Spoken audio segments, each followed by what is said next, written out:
Hi guys, it's Miss Stephanie here from the Burke Library, popping in to share one of my favorite authors with y'all. Today's author is Robert Munsch. I've been reading his books to pre-Kers and kindergartners for years now. He writes some of the funniest, quirkiest stories. Today I'm going to share 4 of my favorites. The first one I'm going to talk about is Alligator Baby. Kristen's mom is about to have a baby, and so this is what happens when they leave to head out to go have their baby. They drive off, but unfortunately, they don't go to the hospital. They end up at the zoo. Then they drive home, and they're bringing the baby home to show Kristen. And they ask Kristen, would you like to meet your baby brother? And Kristen's so excited, and she says yes. But unfortunately, they do not have a baby boy with them. They have instead an alligator baby. So then they decide they got to go back to the zoo and find the real baby. So Kristen's parents go back and forth a couple of times, bringing home different animals. I'm not going to share which animals though, because I don't want to ruin the story. So after many failed attempts, Kristen decides that she's going to go to the zoo and find her baby brother. So she heads off to the zoo. She looks all over the place looking for the baby. She hears a wah, wah, wah, and she knows that that must be her baby brother. So finally she locates him, and she takes him home, and she shows her parents, look, this baby has people legs and people hands and a people face, and they know Kristen has the baby back. But in the meantime, they have a lot of baby animals hanging around their house. So Kristen says, what are we going to do with all these other babies? Well, not to worry, because I'm pretty sure they don't have to do anything at all. Everything was okay until Kristen's mother has twins. Guys, you must pick up this book. It's really fun to read. Hope you enjoy it. My next favorite book is Aaron's Hair. Aaron wakes up one morning and he's brushing his hair, and he decides, I really want to have hair like my dad.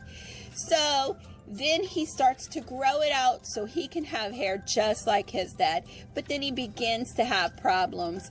His hair would go every which way. He just decided, hair, I hate you. That hurt the hair's feelings, so the hair jumped right off his head. So throughout this book is a funny story of Aaron chasing down his hair, because he has decided, I really do like you and I do want to keep you, but he has to go looking all over town for his hair. Once Aaron finds his hair, he tells the hair, I really, really like you. And so the hair jumps up but lands right back onto his head. Now he says, if I could only grow a beard, I will look just like my daddy. The hair says, no problem, and it jumps up off of his chin. And that is Aaron's Hair. I promise you have to pick this one up. It's a fun story. You'll enjoy it. I'm so embarrassed. How many kids say that because their mama or their daddy does something silly and they're like, oh my goodness, I'm so embarrassed. This book is about a young guy who goes to the mall with his mom, and he really doesn't want to go to the mall with his mom because he needs new shoes, but he says every time he goes to the mall, his mom embarrasses him. So she says, I promise I'm not going to embarrass you. But of course, when they get to the mall, his mom does in fact embarrass him. And then things happen, and then he runs into his aunt, and she embarrasses him because she gives him kisses all over his face. And then so he decides, I'm hiding in a tree because I'm done. You've embarrassed me enough. So then she says, I promise I will not embarrass you anymore. And so then they run into a friend, and he's like, oh gosh, my mom is so embarrassed. I'm going nuts. And she's like, maybe you should not be so glad if your mom leaves you alone, because here comes my mom. And her mom comes up and embarrasses her, because it's just what moms do sometimes. And so the kids are scared, they're embarrassed, they run away, and then they decide, you know what, let's embarrass our moms. So they jump out of a trash can and they run into the middle of the mall, and they say stuff that embarrasses their moms. And then now their mom knows exactly what it's like for the kids. And so then the kids get to go shopping with their dads instead. The end.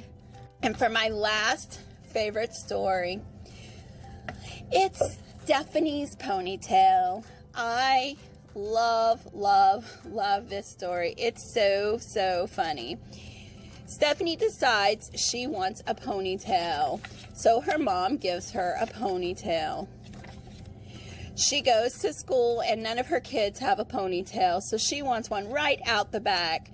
And her kids start teasing her and saying, ugly, ugly, very ugly. She says, it's my ponytail and I like it. So the next morning when she goes to school, all the other kids have a ponytail coming out the back. She looks at them and tells them they're all a bunch of copycats. And so she says, you just do whatever I do. You don't have a brain in your heads. So the next morning she decides she's going to have a ponytail coming out the back. Instead of out the back, it's going to be on the side, just above her ear. Her mom says, very strange. Are you sure that is what you want? Yes, she says. So her mom gave Stephanie a nice ponytail coming right above her ear. Well, as you can guess, the kids are still copying her. Every which way she does a ponytail, they copy her. So it gets to a point where she's just so aggravated because she wants to be different and everybody is just copying her. So she says, you're a bunch of brainless copycats. You just do whatever I do. When I come tomorrow, I'm going to shave my head. Do you really think she's going to shave her head? Well, you'll have to read the book to find out. Stephanie's Ponytail. Definitely pick it up. All of these books that I've talked about today are at our library in Terrebonne Parish. And this is a few more. We have Boo the Dark, Playhouse, We Share Everything, Purple, Green, and Yellow, and Mud Puddle. And there are many more. Guys, I promise, check these out. You'll love them. Have a great day.